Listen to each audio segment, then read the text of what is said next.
Hi everyone, and welcome to the Bourbon Obsessed Bourbon Podcast for Monday, March 17. Happy St. Patrick's Day! I'm Ed from bourbon-obsessed.com, also known on Instagram as bourbon_obsessed. I publish a bi-weekly newsletter featuring the latest bourbon news and releases, and also do this podcast version for your listening pleasure. I'm here again with my friend and bourbon aficionado, Dean Langdon, and we're going to be discussing some of the latest news. Glad to be back again, Ed. Thank you for having me, as always. People can find me at Dean_of_bourbon on Instagram. And I'm looking forward to talking over this week's news with you and learning about the new releases, because you're so good at digging those up. I try. So we've got a surprisingly large number this week, considering, in case anybody noticed, this isn't bi-weekly like it usually is. This is weekly, but that's because this week coming up we have the Beam Institute conference, which is put on at University of Kentucky by the Beam Institute for Distilling Studies, and then later this week there's the New Orleans Bourbon Festival, so it's going to be pretty tough to try to put this together later on, so we figured we'd do it now. I think that's a great choice. I don't see how you do it all, Ed, but I'm glad you do, so our listeners can learn about it all. Alrighty, let's move on to the news. So like we said, there's quite a few stories, so we'll jump right in. So Diageo has paused production and barrel filling at their carbon-neutral London, Kentucky distillery until the summer. According to a company spokesperson, every year we run standard temporary slowdowns or shutdowns across our operations to support our efficiency and productivity goals. Since we are ahead of schedule with the volume we produce at this site this year, we decided to temporarily pause our distilling operations and barrel filling activity through June 2025. And people don't understand sometimes that distilleries do have shutdown periods and sort of recalibration periods. But my hat is off to whoever wrote that press release, because they're stopping production for a while because of demand being down, and they make it so positive in the language they have used. I mean, I was just so impressed with how well they pulled that off. Well, they make it sound like a success story that they've got the entire 6 months production already done in the first 2 months of the year. And, and that's, that may be true, it's not necessarily the ideal. Yeah, that's because the demand is down, not necessarily because they're so efficient. But anyway, I'm sure they are efficient. And when I looked at that story, a good thing was they will be sort of redistributing or repurposing the 30 employees that work there. Some of them will move to a different facility in Shelbyville. Others will be working on other projects. So that's great. That's a sign in my brain, anyway, of a good company, because they're keeping the folks employed. They'll need those folks, come June when it's time to ramp up again. Yeah, I mean, hopefully work will return to normal. Right. Sooner rather than later. We know there's some other economic obstacles that may delay that a bit, but yes, I mean, it's good that they're keeping their workforce, and this is purely being billed as temporary. The other thing that's interesting, I forgot about this distillery because it was built, I don't know now, like 3-4 years ago, something like that. But it was interesting because it's all carbon neutral. It uses 100% renewable energy. It's all really cool. It's not open to the public, and honestly, I don't think I've ever even driven by it. So I'd love to go see it, but because of those things, it sort of dropped from my radar that it even existed until I read the article. Well, and as sometimes happens, I have an interesting story, or maybe it'll be interesting. Our readers or our listeners will tell us, but it is down in Lebanon, and it's actually right next to a grain facility, and so there's some synergy there where I actually know the person who operated that grain facility, and so very convenient to have the grain storage silos and processing plant right down the road from the distillery. Yeah. That, to me, is part of the sustainability, renewability aspect of this. It's carbon neutral. The grain is right down the road. I don't know where the water or the wood comes from, but so I have to wonder what's going to happen. How much that grain facility depends on this distillery, or can work with other distilleries to make ends meet. But there's a couple other distilleries right down there. There's a few in that area. That's right. Is good for them, and a little tiny barrel company. Right. I've never seen it. I've seen a picture of it, and it looks really cool. But I don't. Like you say, it's not open to the public. So I'll talk to my my grain facility owner, see if he can get me in, and we'll report back. Well, I'm sure when Diageo finishes listening to our podcast, they'll invite us down to take a look at it. VIP tour. That's right. All right, our next story, unfortunately, is related and similarly well written. Irish Distillers, which is owned by Pernod Ricard, has announced a temporary production pause from April to the summer at its Middleton distillery, following the similar move by Diageo in Lebanon, Kentucky. And we all, of course, remember Brown-Forman recently had some things going on as well, similarly. According to a company spokesperson, Irish Distillers can confirm that Middleton Distillery is adjusting its production schedule for a routine periodic review. This review demonstrates our ability to be agile with our production cycles and has been enabled through improved operational efficiency and state-of-the-art production facilities. And I don't know this particular distiller that well, but it tells us that it's not just bourbon. You know them. They make Jamesons and the well, yeah, I haven't been there. That's Yeah. true. I know their products, but it's industry wide. It's not just bourbon. I mean, we're seeing a slowdown in demand, and let's just hope that these people make these adjustments and come back and resume. The world I live in is people make adjustments and it doesn't help, and so I've got a skewed perspective on things. But these folks have been doing it for a long time. Hopefully, it'll be the right fix, and they'll start production up again in June, and it'll be smooth sailing for them. I mean, I read it the same way as the other one, really, that by adjustments, they meant that they've made more than they need. Yeah. And it's, I mean, let's be honest. How do you predict the market 2, 3, 4 years in advance? Because the product you're making is at minimum 2 years, usually 4 to 6 years before, it's going to be time to sell it. So trying to gauge that, it's hard to have that crystal ball. So, yeah, well, it's impossible when the world isn't changing, but when there's constant changes, I don't know how these companies are actually even attempting it now, because you don't know between tariffs and people's habits and everything else. I mean, how on earth do you predict what's going to happen 5 years from now or more, let alone 2 or 3? But I mean, yeah, exactly. And the Brown-Formans and the Diageos, they're a little bit better placed to deal with this. They've seen the upturns and the downturns. If I had a distillery or a producer that was 1, 2, 3 years old, I'd be somewhat scared right now about how I'm going to make it in this market.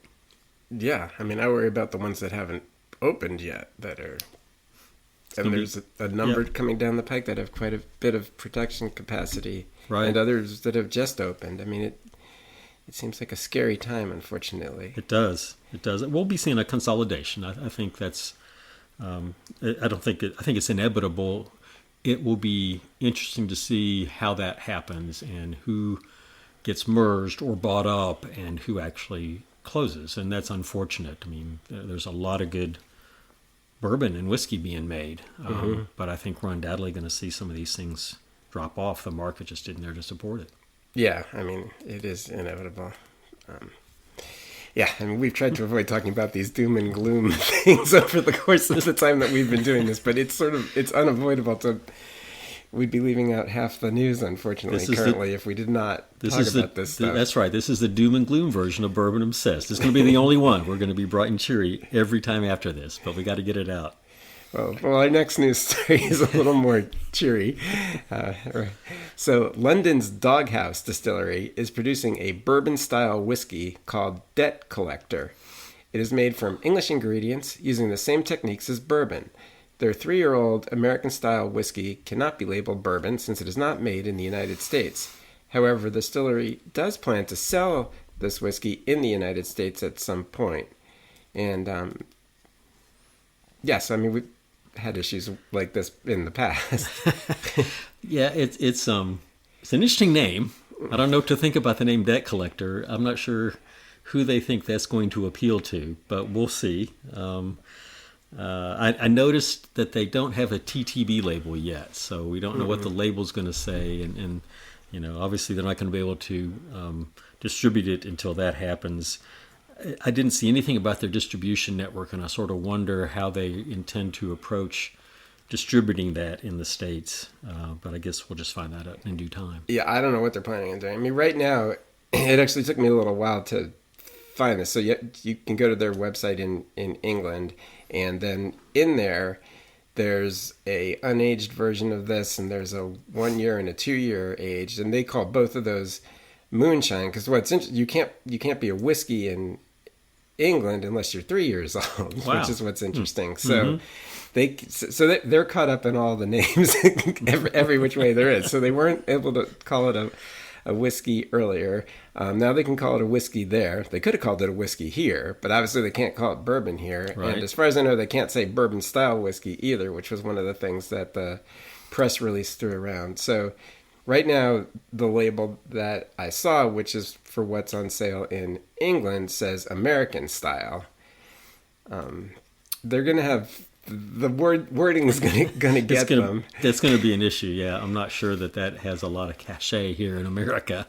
Well, it won't. I mean, that's the thing. So if it doesn't, since we went through this. Well, we were just talking about Crown Royal. So they had their bourbon style mash or something, and it started out called something else, but it that caused all sorts of problems in itself. So I can't imagine them being able to put bourbon on the label very easily. And if they can't do that, then there's no way to convey to the American public that it's made like a bourbon. It's made like a bourbon, right? I mean, you're going to have to try and do that on the back label probably.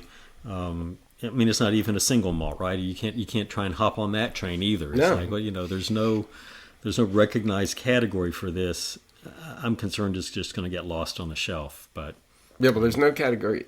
Well, I mean, it would fall under generic whiskey. Yeah, but I mean, Total Wine has a sort of a whiskey section where they can't call it bourbon. It's not rye. It's not single malt. Yeah. It's just a weird mix of things. This is where this is going to end up. Well, I mean, the other thing that was interesting about it was I think that article was from VinePair where I saw it originally, and they said one of the owners said that he had talked to many people in America, and they thought it would be a great idea to bring a English-made, air quotes, bourbon over, and that the American public would be very enthusiastic and interested. Now, I can't say I would share that optimism.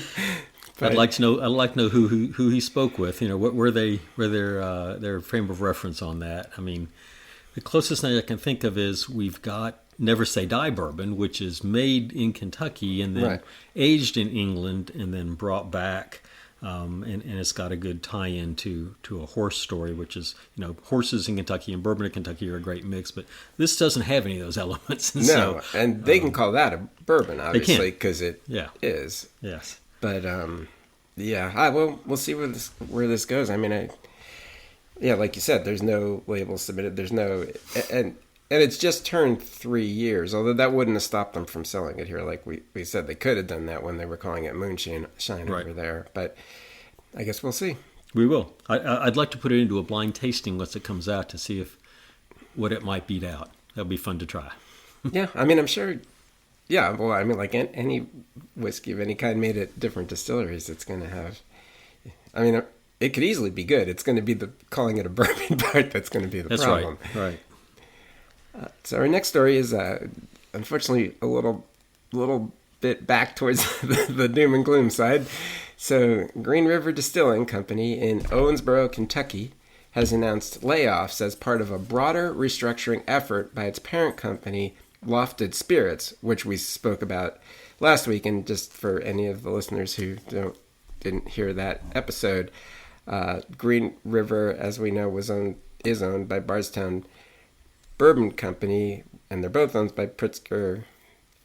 And then they just developed this Lofted Spirits to unite those two companies, as well as their contract distilling company, which is, I can't remember what it was called. I think it was Lofton Spirits, maybe, or Lofton. Lofted Custom Spirits. Lofted Custom Spirits. Yeah. So they're all united now under this Lofted Spirits. So they started off by doing that, a little bit of restructuring, and now there's this. So according to the Owensboro Times, Holly Whaler, who's the public relations director for Lofted Spirits, stated, "As part of a strategic effort to position our organization for long-term health, we have made the difficult decision to right-size our production at Green River in Owensboro. The layoffs are said to affect less than 30% of the local staff." Weiler also said the company is shifting to a single shift of production as a direct response to contract distilling consumer demands and anticipated production needs now and in the future. And there's the same, trying to look into the future. At least I appreciate the honesty here in that they're telling us straight out that the contract distilling they do, they're seeing a drop off in that. That to me ties into the non-producer brands, and they're going to have a harder time making a go of it, I think, than a true distillery. I know Green River just started like a national advertising campaign, I think last month in February. So they seem to be doing just fine. Their product is getting out. They've got a nice product mix. But to the extent they're dependent on others and distilling for others, they're seeing that sort of dry up. I have to wonder if this is also part of, when you have two companies come under one roof, there's what I call back office functions that you can consolidate. And I wonder if this isn't connected to that also. But if it is, they're probably not going to tell us about that. No, I mean, and aside from demand, I mean, this is sort of on the, not from their standpoint, but from distilleries in general, a little bit of the overall, incredibly increasing production capacity that's going on, because, there are other people like, Whiskey House in Western Kentucky, and then others that aren't on the line yet, and Jackson Purchase, that all do, similar things. And there's can't possibly be an infinite amount of customers. So at some point, they're going to be splitting them up to some degree. So the days of distilleries running 2 and 3 shifts of distilling 24/7 are stopping. I don't know if there's. I'm sure there are some distilleries that are still doing 2 shifts, but you've got so much capacity coming online, and that's projected. What's being built, it's just going to keep on increasing. But I don't think we're going to see the demand for all that capacity. So it seemed hard to believe that we could see the demand for all the capacity that there's going to be. Anyway, I mean, I can name another 4 in Kentucky that are all coming on with 80 to 200,000 barrel a year capacities. I mean, we'll see what happens. Yeah. Well, if you're in the market for barrels, the market's going to get better if you're a buyer, not so much if you're a seller. So our last news story is the University of Kentucky Estate Whiskey Alliance has introduced a new estate whiskey certification. The Estate Whiskey Alliance celebrates 3 values: transparency, sustainability, and flavor of place. And estate whiskey certified products will have each of the following characteristics.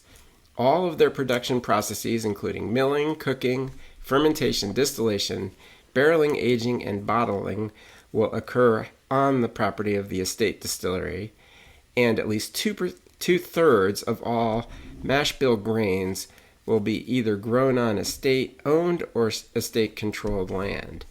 Whiskeys that meet these requirements can display the prestigious The Estate Whiskey Certified logo on their qualifying bottles.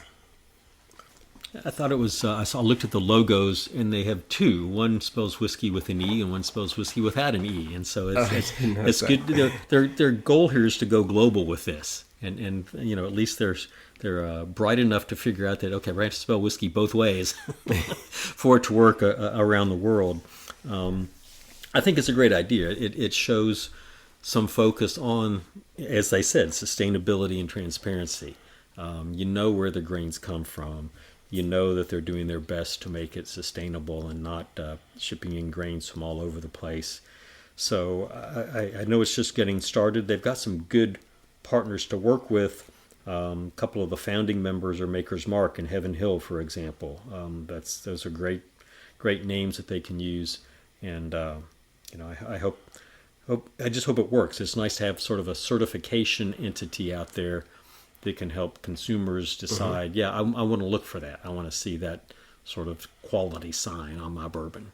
Yeah, and it's sort of the flip side of the other stories. I mean, a lot of there are, yeah, I mean, some big distilleries involved in this, but many of them are just the smaller distilleries that I think a lot of people have heard of. That were farmers that then do their own distilling and do everything. So yeah, I mean, I think we all in bourbon love transparency. So to know that you're truly getting something that's made entirely in one place from start to finish is pretty cool, and it's actually a pretty tough, high hurdle. So it really is. Yeah, I mean, and I'm glad they got like land owned or controlled, because for a distillery, it's not going to. Most distilleries are going to have a hard time finding the space to grow all the grains they need. That's sort of unrealistic. But there's one that's a member called Whiskey Acres, and I was reading a little bit about that recently in a magazine, if we remember what magazines are.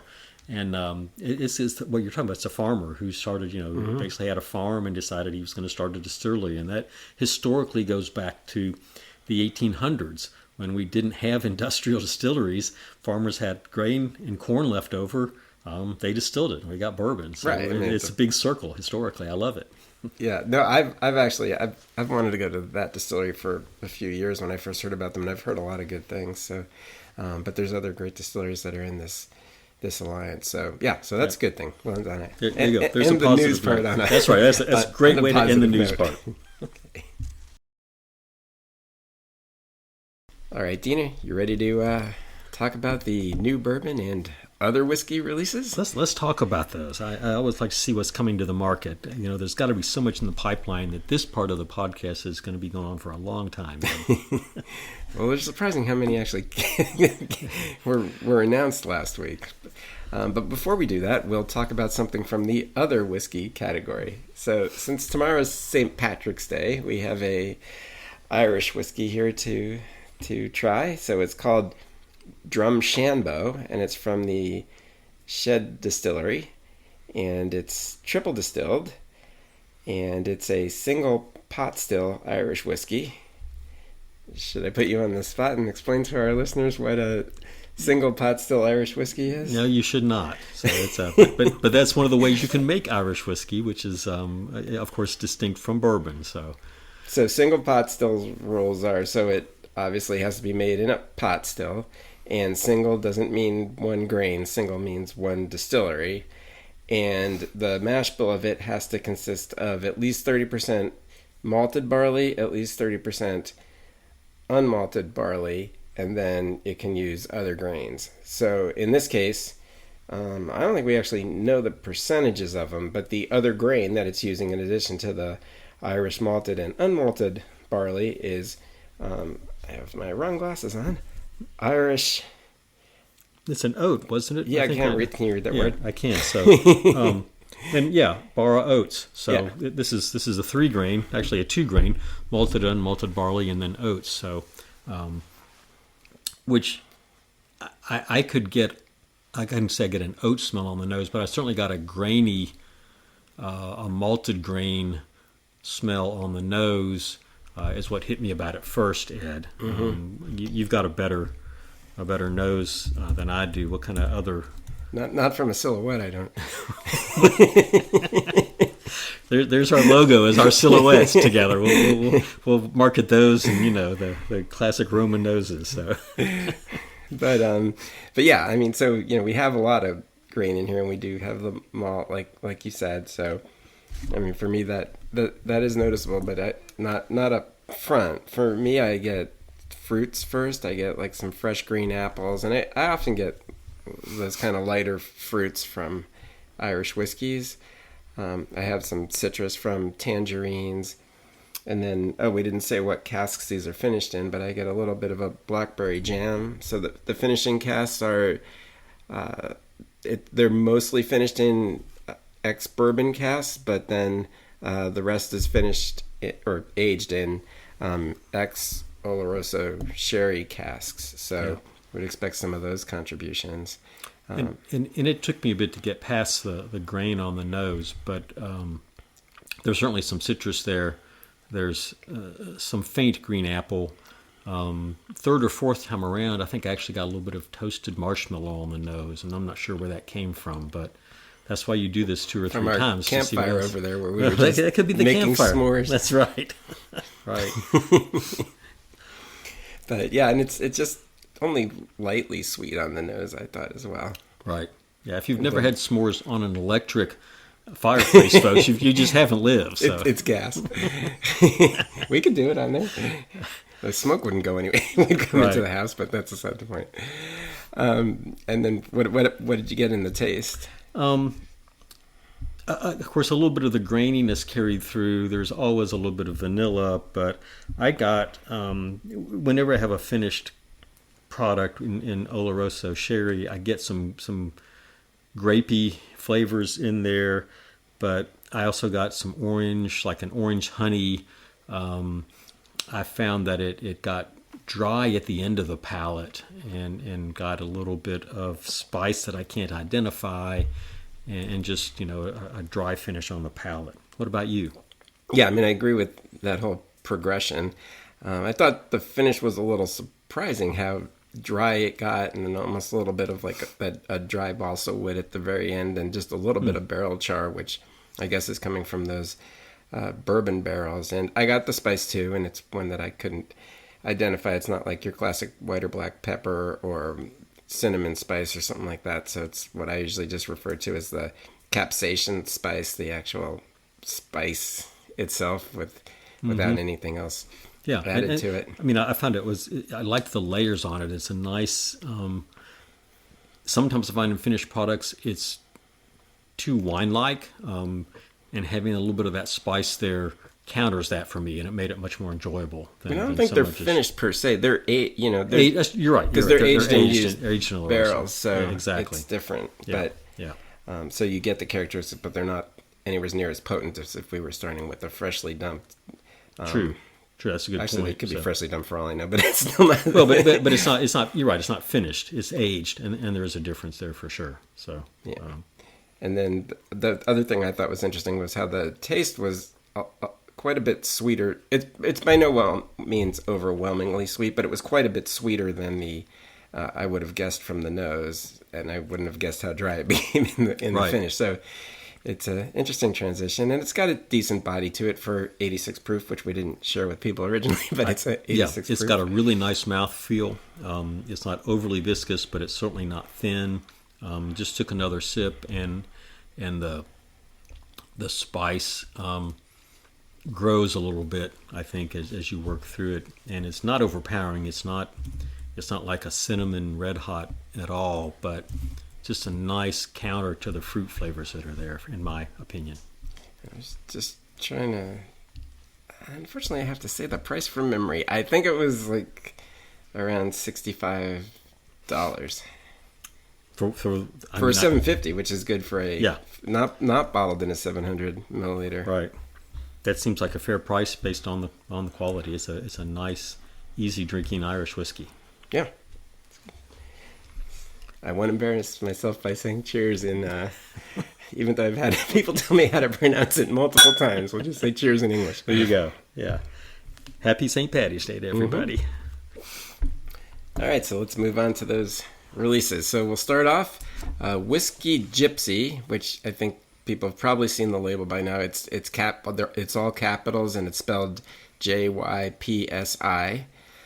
Co-founded by music artist Eric Church, has launched Tribute Double Barrel Bourbon, an 86 proof straight bourbon aged a minimum of 4 years and then proofed down and rebarreled in new American oak barrels for 3 to 6 months. This bourbon is crafted using heirloom grains, including a variety of the once sacred Cherokee white corn sourced from small family farms. It's priced at $44.99 for a 750 milliliter bottle and is available online and in select liquor stores. And I have to be honest, I know that the JYPSI brand has other bottles out there, but I have yet to try any of them. So can you tell our listeners which ones you've tried and what you thought about them? I have tried none of them, and they're actually quite expensive. I think the first ones that came out are magnitudes more expensive than this. I thought they were all around $200. Wow. And no, I've never had the opportunity to Well, to try so any. that's good. At this price point, more people will get the opportunity, because I think that speaks volumes. If neither you nor I have tried a particular whiskey, between the two of us, we've sampled more than our fair share. Yeah. So I'm looking forward to this one at that price point, and be able to give it a chance and see what kind of product they're putting out.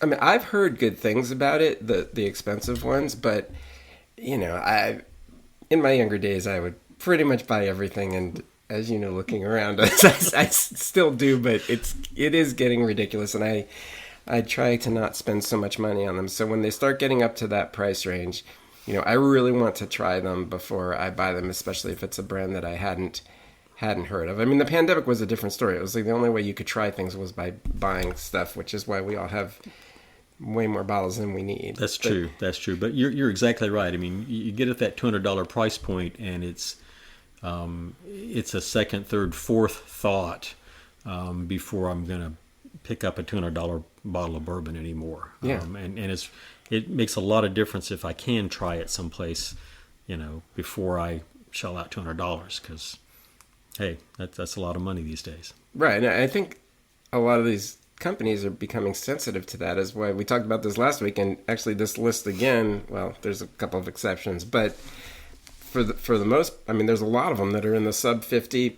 price range. Right. And I think we're going to keep on seeing that. That's going to be where the market growth is, in my opinion. The growth of that $150, $200, $300 bottle market is probably pretty maxed out. I mean, yes, there's a group of people that buy those, but I don't see that growing much. Where if you can make inroads in that $50 to $75 range, got a lot more potential customers out there, and that's what we're going to need. Oh, definitely. I mean, all you have to do is look in the locked cases in Total Wine and the locked case of Liquor Barn, and it's that $100 to $300 price range. Because above that, there's always going to be people who are willing to spend a lot more money. Right. But for the 100 to 300 puts it more in, so-called more normal drinkers sort of upper end. So people are going to think twice about spending that money, and they're just not going to fly off the shelves unless, they win some award or whatever. Yeah, I mean that's a special bottle. I mean, I don't know anybody who has $100 daily drinkers, right? So you're going to want to make sure you spend your money wisely on a product like that, and again, being able to sample it before you buy is really nice if you can find a way to do that. Well, perhaps Whiskey JYPSI wants to send us a sample, and we can know what those $200 ones tasted like.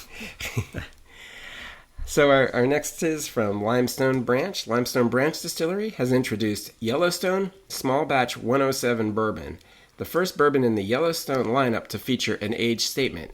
Aged for 6 years, this bourbon is bottled at 107 proof, making it one of the highest proof offerings in the Yellowstone line. The higher proof also allows this bourbon to be bottled non-chill filtered. So as we said, 107 proof, $44.99 for a 750 milliliter bottle. And I think this is actually a good move. You grand scale, you might question somebody introducing new products into this market, but this seems like a wonderful niche to me at this price point, at that proof point. This is apparently going to be a permanent addition to the Yellowstone line, so I think that's a good choice. I'm looking forward to trying it. Historically, I was looking at the information about this product. It's the same age and proof of the Yellowstone that was available in the 1960s. And so, we're sort of, again, history rolls around in circles, but I think that's a nice touch.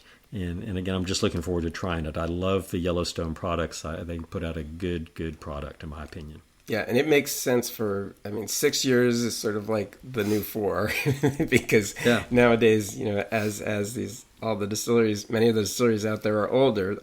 Many of them have 6-year bourbon at a pretty high quantity of it. So that's sort of become a good age to have on there. And then everybody just loves 107 proof. I don't know what it is about it, but you put a 107 and that's right. People get excited. It's a sweet spot, and $45 is a great price for, that's a lot of people will think that's a high proof bourbon.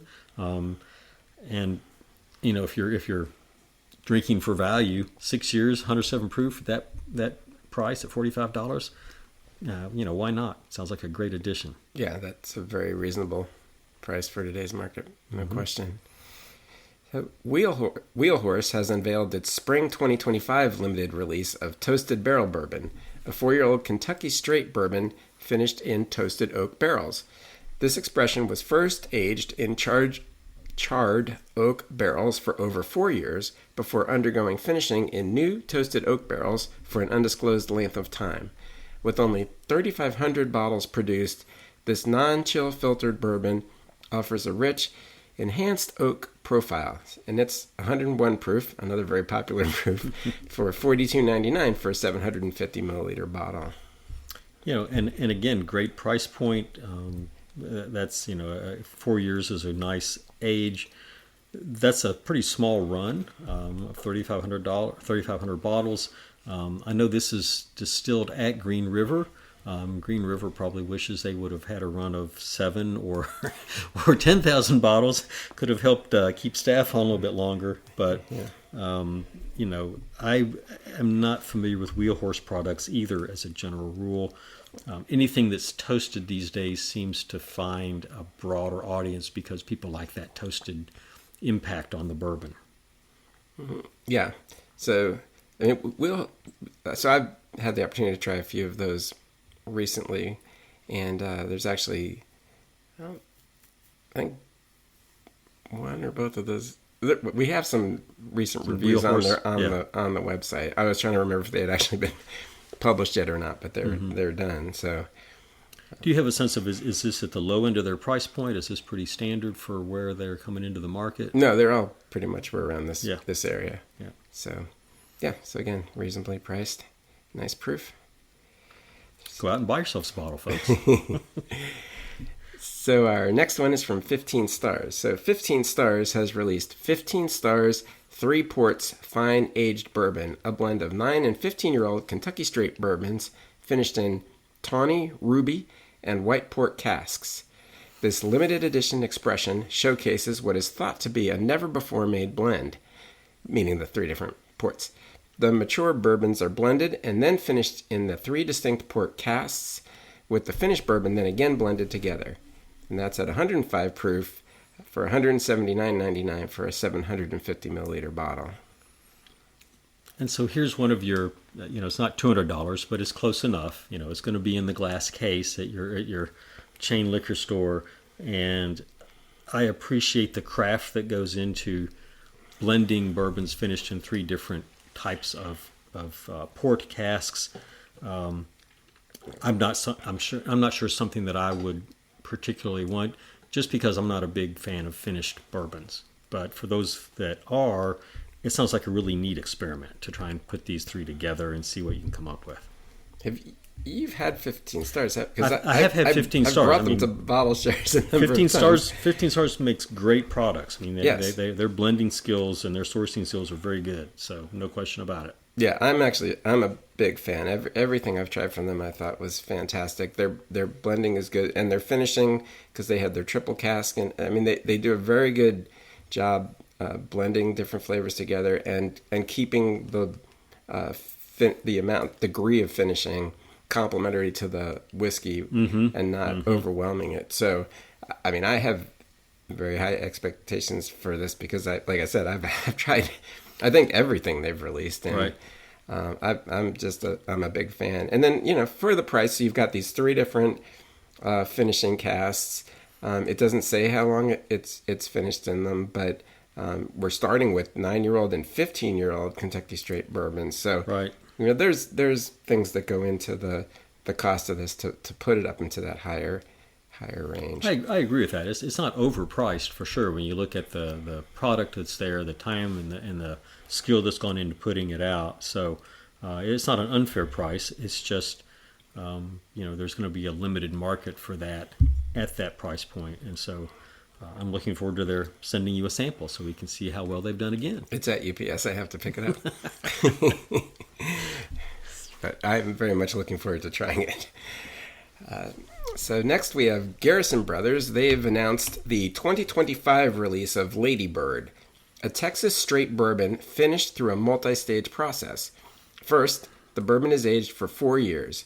Then, It's infused with Burleson's Texas wildflower honey for 8 to 9 months, and that creates another product of theirs, which is called honeydew.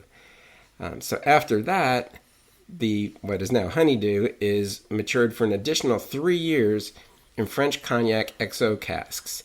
The 2025 release is limited to 7,110 bottles. That was the number you threw out just a moment ago. The first 1,000 bottles will be available starting April 5th at 8 a.m. at the Garrison Brothers Distillery. The remaining bottles will then be available online and in stores in May. And that's bottled at 114 proof and also $179.99 for a 750 milliliter bottle.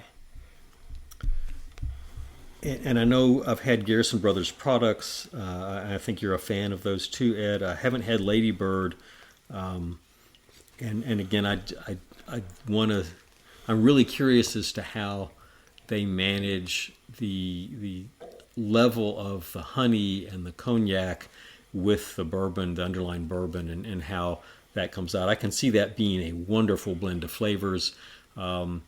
I can see it going too far and almost being like an Amburana finish, God forbid. Well, I have not tried this either. I'm interested. I mean, 3 years in the cognac cask is a long time. And, I mean, I don't know just how much honey they put in. So I don't know how honey... Mm-hmm. I haven't actually had honeydew either. So I don't know how honey-y it is to start with. And, finishing can do unusual things. At some point you can start getting a lot of the character of, in this case, the cognac. Right. But, at other points, or it sort of, has like a curve, and then that falls off, and it can totally change the character and not have, an over-finished product. So, who knows what happens at 3 years? Maybe, it mellows the honey, it mellows the cognac, it blends together into something and fantastic. especially, I don't know. I haven't had it. I assume this is aged in Texas, and so you're going to have stronger. 3 years. I mean, 7 years. At the end of the day, this is a bourbon that's been in a wood cask for 7 years. Almost half of that's been in a cognac cask, and I don't think cognac is in charred wooden barrels, but there's still going to be a wood influence behind the cognac finishing influence. So interesting. And this is not the first time they've done this, right? So they've put out other annual Lady Bird releases.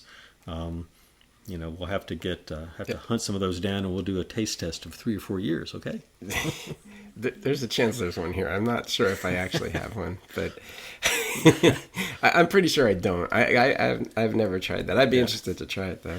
And one thing that I think our listeners ought to know is this does support a charity. There's a Lady Bird, I guess it's LBJ's farm, is preserved, and they donate a portion of the proceeds from these bottles to that charity. They also have a bike ride the same week that leaves. It's a loop from the LBJ farm down in Texas, out in the Texas Hill Country, and so limited to 1,000 riders. So if you're a rider and you want to ride the Texas Hill Country in early April, get on their website, and they'll link you right to it. So not to be presumptuous, but for our younger listeners, you want to tell them who LBJ and Lady Bird are? That's a great point. So LBJ stands for Lyndon Baines Johnson, who was a president of the United States. He was thrust into that role when an excellent president named John Fitzgerald Kennedy was assassinated in Dallas in 1963. And Lady Bird Johnson was Lyndon's wife. They had a ranch in Texas, and Mr. Johnson was, in my mind, the consummate Texan. His image, his mannerisms were sort of, the caricature of what Texas is about. And this is back in the mid '60s. But he would go to his ranch to sort of decompress. But he would also meet. I think he met world leaders out on his ranch and had some serious business done out there. So there's your history lesson for those who might not be as have as much wisdom and age as Ed and I do. Well, the memory of him is a tad foggy in my mind, since I think I was like 2. And I get that. I mean, it's one of my. I didn't first... pay that much attention to politics at that point. No, one of my first memories was actually Kennedy's assassination in 1963. I was 5 at that point, and that was just a huge shock when you see your parents totally aghast and not able to sort of talk and function. You know something really bad has happened, even if you're just 5. And and then in school we learned that Lyndon Baines Johnson took over, and he did a lot of good things. We're not going to get into politics on this podcast, but it was an interesting time in American history. Well, I was 5 months at that point, and I really was not aware. No, understandably so. So our last new release is from Kentucky Peerless. They've introduced Toasted Rye. This whiskey is initially aged in Kelvin Cooperage Char Level 3 barrels. Then, the mature whiskey is placed in toasted barrels to finish. We chose to use a medium toast because it contains less tannins, which results in a more aromatic whiskey with warm, sweet, savory character and a strong vanilla overtone, explained Peerless head taster John Waddell.